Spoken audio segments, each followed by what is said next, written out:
Bom, pessoal, agora que nós já conhecemos alguns tipos em Java, vamos ver como declarar variáveis para que a gente possa utilizá-las no nosso código. Então, primeiramente eu vou mostrar a sintaxe, que é basicamente essa, para você declarar uma variável. Você diz qual é o tipo e em seguida o nome da variável, lembrando que aqui você tem que começar com letras. Então, nesse caso, eu defini uma variável chamada A e uma variável chamada B inteiro. Esse outro exemplo eu declaro uma variável float, que eu chamei de C, mas eu posso também declarar uma variável que é do tipo carro. E no carro, carro é uma classe. Note a letra maiúscula ali, e a gente vai ver onde é que isso entra na linguagem. Em todos esses casos, eu apenas declarei a variável, não inicializei elas. Então, elas têm um valor padrão que eu vou falar mais à frente como funciona. Mas eu posso, ao mesmo tempo que eu declaro, eu já posso inicializar essas variáveis. Nesse caso, a sintaxe é um pouco parecida.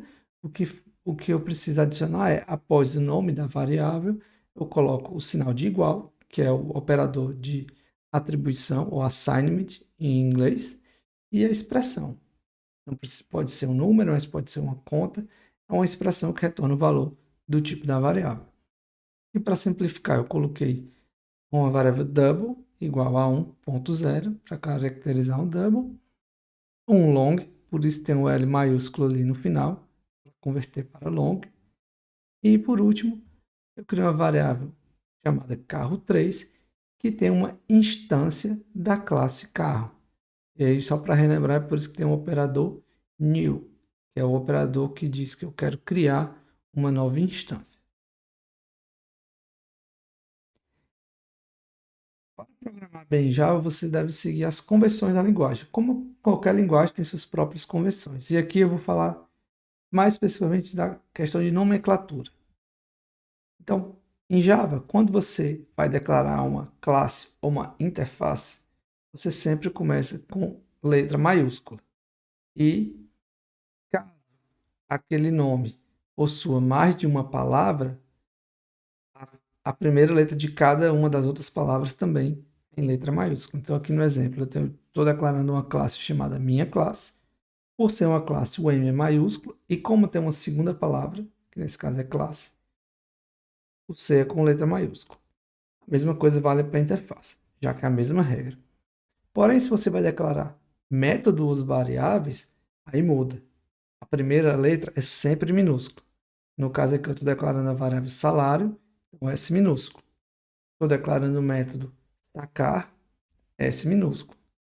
Se esse método tivesse uma segunda palavra, por exemplo, se fosse sacar montante, o S continuaria minúsculo, mas o M de montante no nome passaria a ser maiúsculo.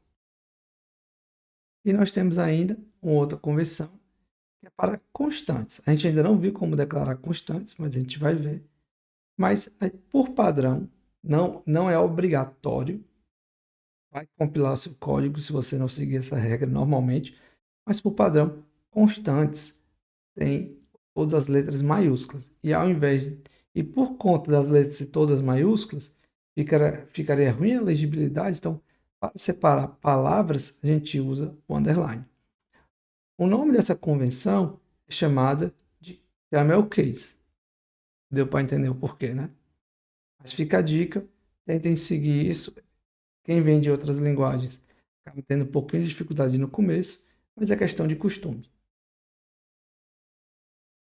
E agora eu quero falar de um ponto muito importante que diferencia tipo primitivos e objetos em Java na hora que eu estou declarando as variáveis e, na verdade, como essas variáveis ficam na memória. Para você que está só declarando é transparente, mas é importante você saber o que está acontecendo na memória para que isso não cause algumas confusões enquanto você está programando. Então, para isso, eu vou mostrar novamente uma série de instruções e como a máquina virtual lida com isso em memória. Então, de novo aqui, eu tenho a minha representação da máquina virtual, mas agora eu tenho duas regiões da memória da máquina virtual. O heap, que é onde está a nossa string pool que eu mostrei anteriormente, e eu tenho a stack, que é uma pilha, onde fica a zona de memória para cada método invocado. Então, supondo que eu executei um método X, ele tem essa área da pilha, onde tem a memória alocada para ele, onde vão estar alocadas, por exemplo, as variáveis locais daquele método. Então, nesse caso, eu declarei uma variável A do tipo inteiro, então ela vai ocupar o tamanho de um inteiro ali, e no caso, eu só guardei o valor 10, está lá na stack. Quando eu declaro uma variável do tipo inteiro, não dou valor, isso é o primeiro ponto a vocês verem, ela tem um valor zero.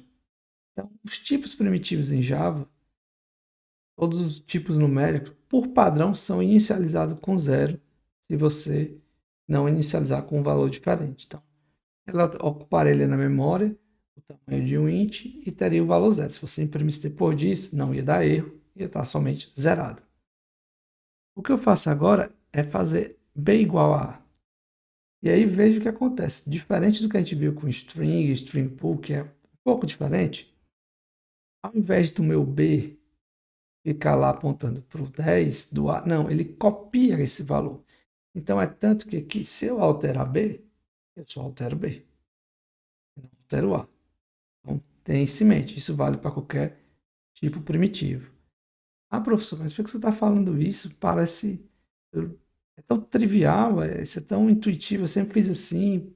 Por que está tendo a explicação? Calma, jovem gafanhoto. A questão é justamente quando a gente falar dos tipos não primitivos. É o que a gente vai ver agora. Então, quando eu crio um tipo carro, uma instância da classe carro, a primeira coisa que você vai ver é que ele cria na stack uma referência, e aqui eu chamo de referência, mas é como se fosse um ponteiro mais amigável. Essa referência está na stack, mas o objeto criado na instanciação ele fica no heap.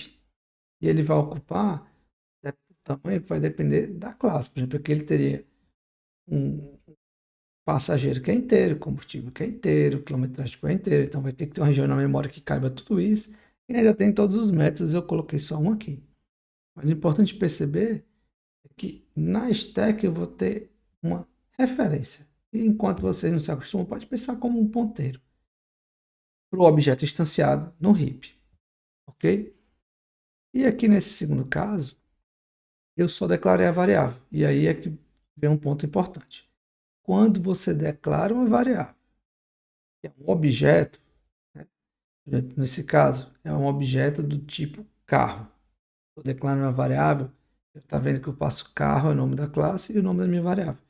Como eu não inicializei, por padrão, em Java ele inicializa com o valor null. E cuidado para você não tomar uma exception por conta disso mais à frente. Vai ver como evitar. Diferentemente dos valores primitivos, tipos primitivos que tem um zero, aqui é o valor null.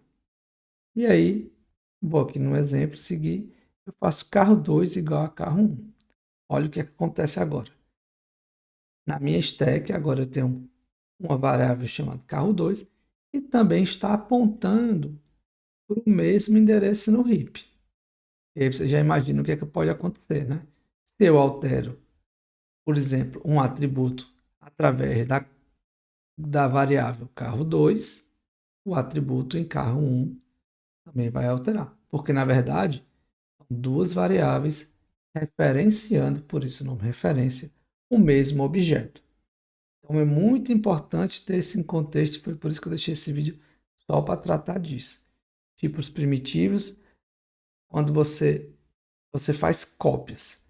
Nos objetos, não, são referências. E aí você tem que tomar cuidado com isso. Certo? Então era isso que eu queria passar por esse vídeo e vamos seguindo adiante.